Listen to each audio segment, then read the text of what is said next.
Story 1. I'm 40 years old and still vividly remember everything about the moment when my dad called me a bitch for the first time. It was a beautiful summer day and we were standing in the driveway of my childhood home. I was 6. Story 2. A friend's young brother approached his mom because he thinks he's depressed. He said that he feels he spends more time sad than those around him. She responded by saying he doesn't have anything to be sad about and how she's got actual problems to deal with. She took an explicit request for help and turned it into a competition. When a kid wants to talk about themselves, don't make it about you. Story 3. Adults need to stop using their kids to process their complex emotions because they do not believe in therapy. It makes those kids grow into adults who need a lot of therapy to untangle the issues you did not have the courtesy to figure out with your adult brain before dropping it on a child who cannot understand. Story 4. From parents. You should be thankful that we feed you, clothe you, and give you shelter. Without us, you would be on the street.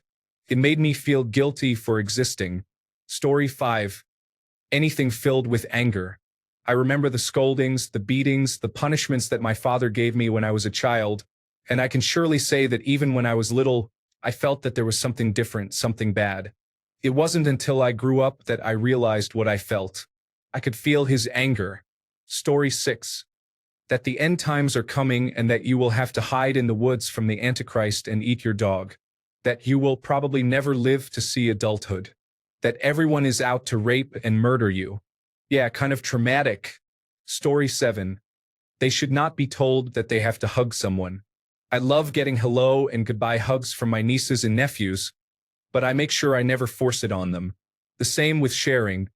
If it's their thing, they don't have to share. This comes from someone who had no personality until about 16 years old and just followed. Good thing nobody tried to get me into a cult. Story 8. Threats. Critical comments about their appearance, body, weight, shape, etc. Verbal attacks or derogatory comments directed at their other caregiver or caregivers depending on the situation. Sexually explicit or suggestive comments. Any variation of calling them a burden, wishing them dead or out of existence, or telling them to kill themselves.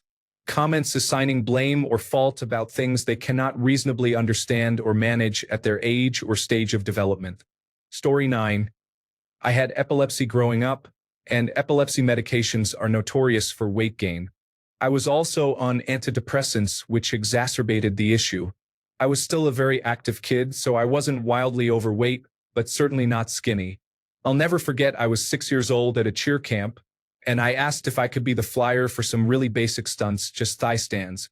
The coach, who was probably a teenager or in their early 20s at most, scoffed at me and said, "You can't be the flyer. Do you really think she, the current flyer, could lift you?" It was the first time I ever felt horribly ashamed of my body. I struggled with my weight and self-esteem for the next 20 years until I finally got off all my medication and lost weight. Story 10. Getting mad or punishing a child for not liking certain types of foods. I understand that children are constantly changing, and you might need to reintroduce foods to them every so often. However, I remember my mom would make certain dishes that I simply did not like, no matter how many times she tried to get me to eat them, and she would get mad at me for being a picky eater. Fast forward, I am now in my mid-20s and have a really diverse palate, and I realize that my mom is a far pickier eater than I am. We just never ate foods she didn't like. Story 11. You have so much potential. It seems on the surface like a positive thing to say, something motivational. For any child, but especially kids with attention deficit hyperactivity disorder, mental health problems, autism, or even dyslexia, what they hear and what gets internalized is, you could be great if not for this thing that's wrong with you. I'm 33, and this internalized message still sticks with me. Saying something like, "I believe in you, you are smart and talented, and I know you can do it," gets the same message across without the baggage of, you are deficient in some way. Story 12. Parents who are separated shouldn't try to turn their children against the other parent by speaking negatively or making things up to make themselves look better. It's a shame that people do this to their kids. Story 13. Finish your plate. It's led to me battling with food and my weight my entire life. I battle guilt with not finishing the food on my plate, which has led to overeating and weight issues. I am severely obese as an adult because of the programming I received as a child. I've been working on my relationship with food through therapy, but it has been hard. Story 14. Grew up with a narcissistic father. Feeling guilty or feeling that you have to cheer up your parent is probably the worst feeling as a young kid. I don't want to do the sport that dad thought I was going to do, and now he's having a tantrum. Story 15. I hope you have kids just like you. All it's implying is that once you have kids, you'll know why I abused you. I couldn't imagine treating my son how I was treated. Story 16. My ex-wife told the kids, not me, that I wasn't allowed to drop them off at her driveway anymore. I was supposed to drop them at the end of the street with all their stuff, and they were to walk maybe 8 houses. 14-year-old and 16-year-old. Shannon, you're an idiot. Story 17. I am a pediatrician. I walked into a room today hearing the mother call her child a foolish, a ding-dong, and stupid, which constitutes verbal abuse. It shouldn't have to be said that this is completely unacceptable behavior that has long-lasting effects on children's self-worth and will compromise their ability to love and trust others. For God's sake, they are your children.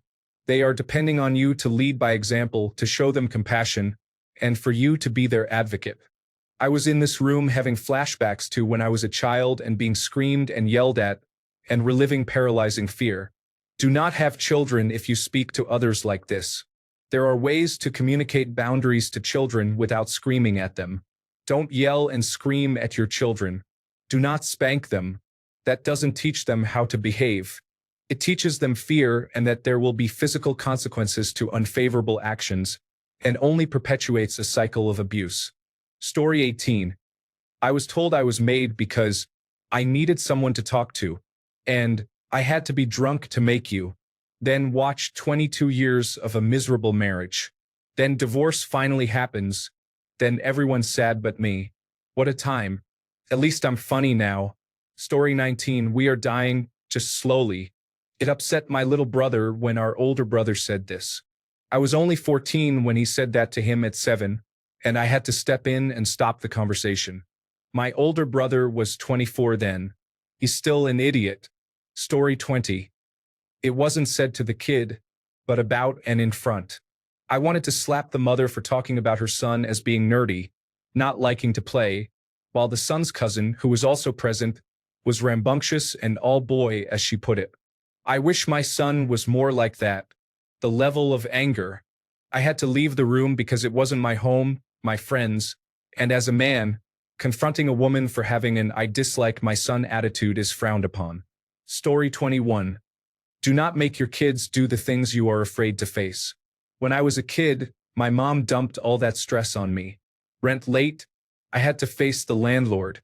She would try to convince me it was a fun game, like see how fast you can run to his door, drop a check in the mail slot, and run back to the car.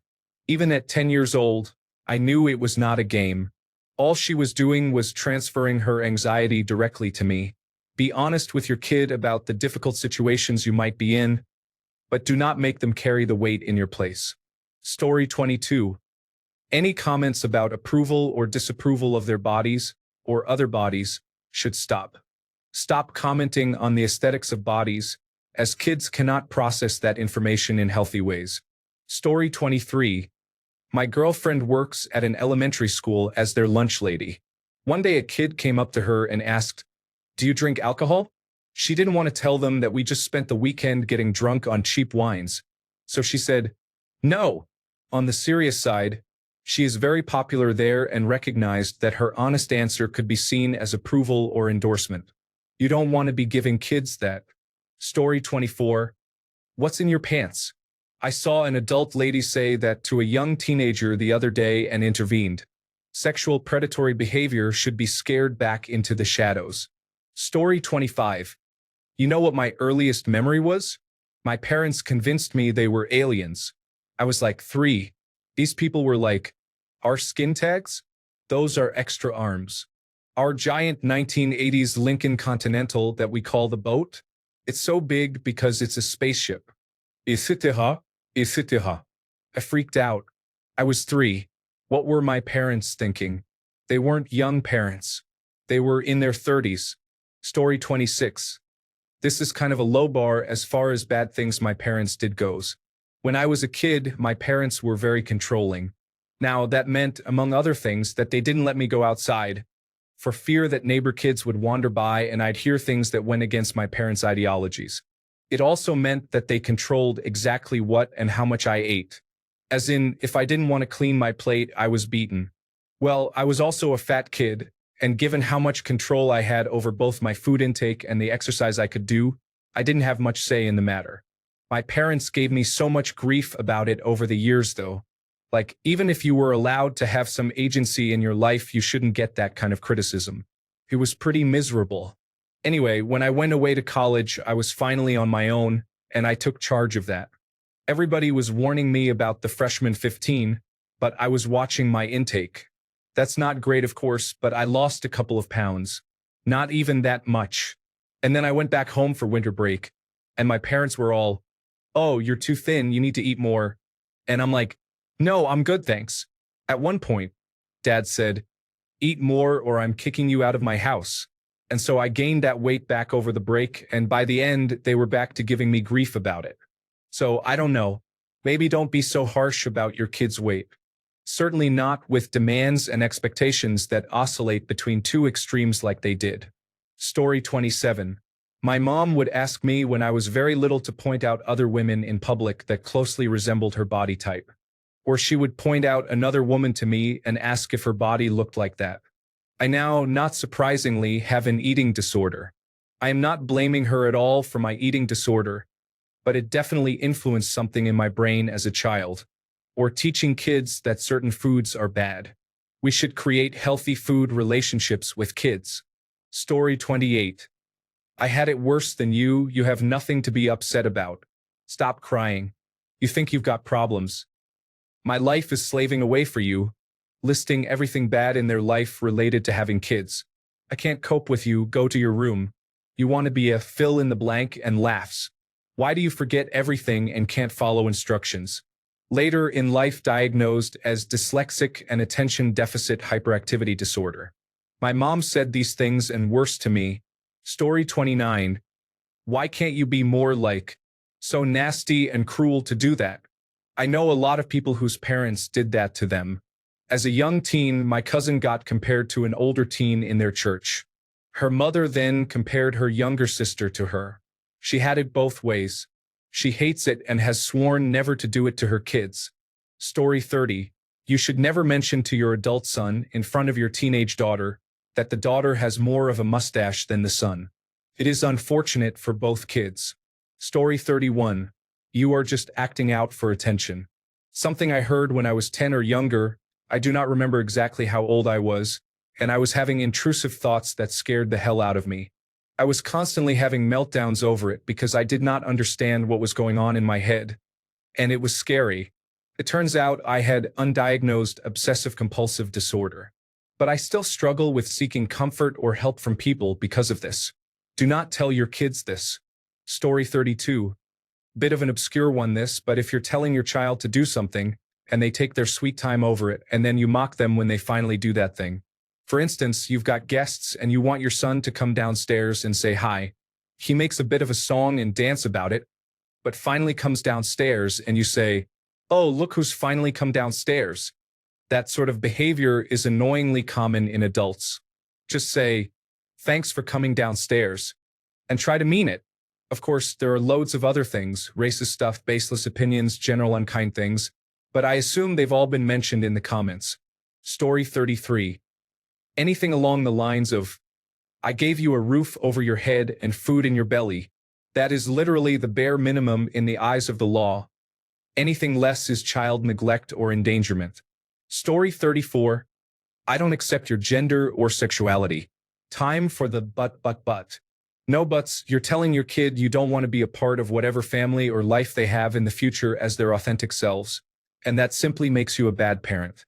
If a parent's own kids have to suppress their true selves to please them, that parent needs to get their act together. Story 35. Anything that pertains to the relationship between mom and dad.